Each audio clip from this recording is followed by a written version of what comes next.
Hello and welcome to PSD Tuts Plus. My name is Martin Perhiniak, and in this video I'm going to show you one of the great new features of Adobe Photoshop CC. I'm going to talk about the Isolate Layers feature. Now, if you are in graphic design or user interface design, web design, you will be very happy for this new feature because it will save you a lot of time and effort.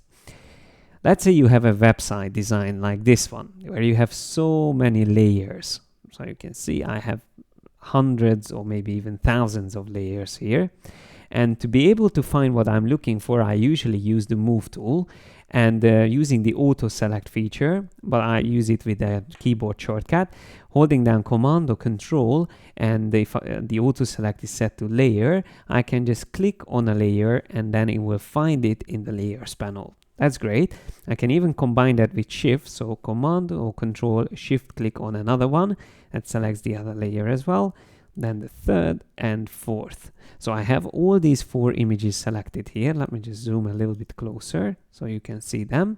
So these are the layers that I would like to work with, but at the moment it's still a little bit confusing at what's happening here, and they are under so many layer groups and it's difficult to see what's happening with them.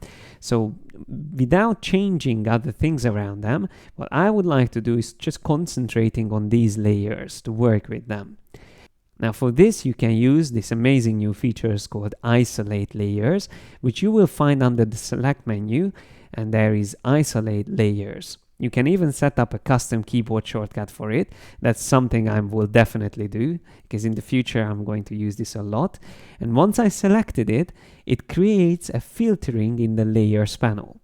Using the filtering option that we have since CS6, now in CC we have this new option called Selected. And we can always turn this off and go back to the layers to see everything once again. But let me just go back once more to isolate these layers. And what I can see here is that I used the same mask, layer mask, for all of these layers, instead of using only one mask for all four of them together. So now, because I have only these layers visible, it's much easier to do that.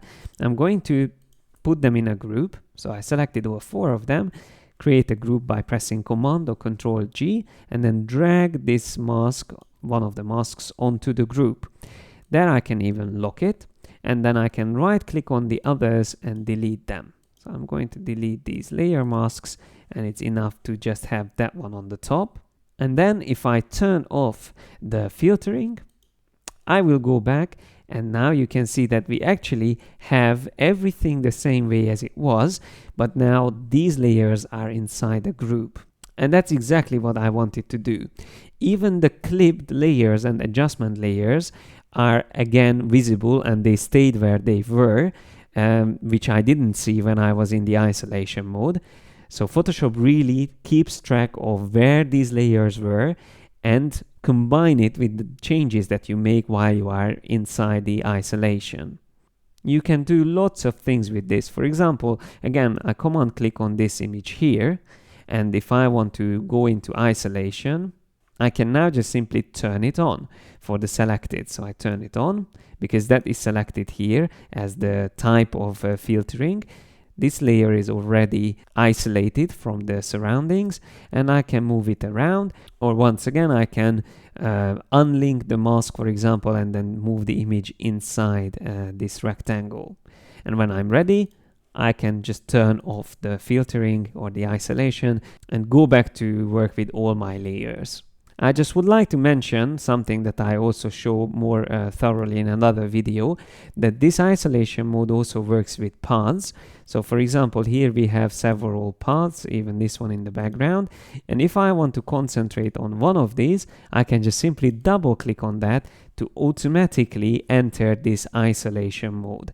So it works even faster with the shape layers or paths. So that's all what I wanted to show you in this video, but if you are interested about the other new features of Adobe Photoshop CC, make sure you check out all the other videos here on PSD Tuts Plus. Thanks a lot for your attention, and see you next time.